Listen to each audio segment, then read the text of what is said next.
So we're here at the DG Spec shop in Long Beach, California, getting our first look at the TRD Avalon. So far today we've looked at like the exhaust system, the engine management, we looked at the wheels and tires. We are not trying to radically change the great engineering that the Avalon team has already done, but rather we want to turn the knob up to 11. We're here at Willow Springs Raceway in Rosamond, California for our first test with the TRD Avalon.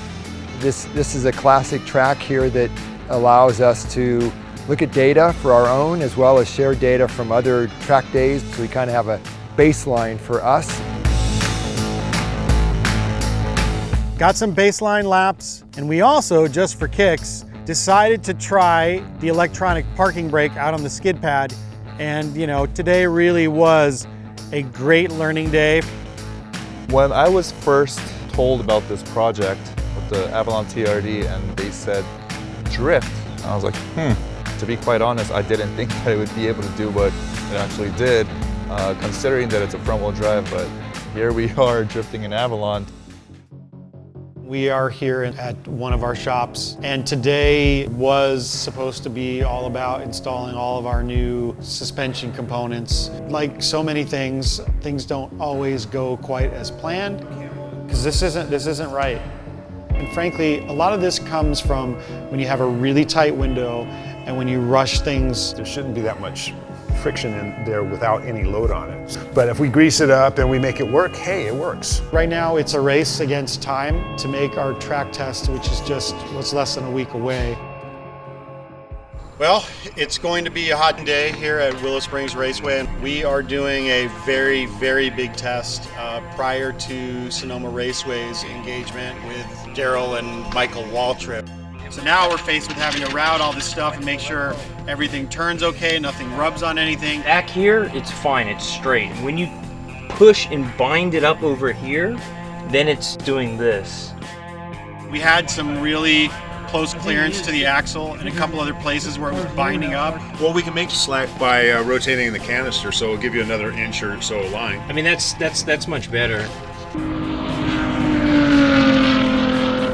The car's really good, it's really well balanced. This shows hours and hours and hours of prep and years of knowledge to be able to put all this into one package. That was a good lap.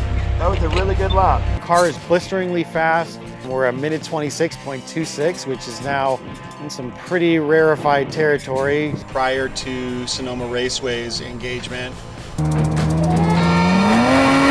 Stevie said you got me a new car. She said you got me an Avalon. But this isn't your old man's Avalon. This is an Avalon TRD. I love the sound of this thing, man. It sounds like a race car. Oh, it does. Oh, that was so much fun. I can't wait to take this thing home and put it on the streets. Oh my gosh. Today we're really excited about doing a transmission swap. We sent our stock transmission to Japan and they specially made the OS Geekin limited slip differential, and this is the one that we're going to install today. Now this one has preload and friction plates, and it allows a higher performance handling when you take this car, for example, to the racetrack.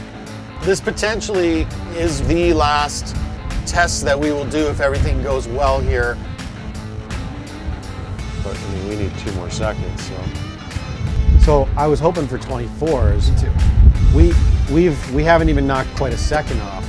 We were hoping for a minute 24 and some change lap time. We ended up with a minute 25.3. We found that we were carrying some extra weight. We've since got out of the car. We hope to return to the track after SEMA. All that said, a 1 minute 25.3 second lap time is good enough to safely say that this is the fastest full-size front-wheel drive sedan on planet Earth. We hope that when attendees see the Avalon and they see its performance, that it will really challenge their perceptions of what a full-size family sedan can be. And figuring out a way to show that these cars have amazing engineering right out of the box. And then when we turn the volume up to 11, anything's possible.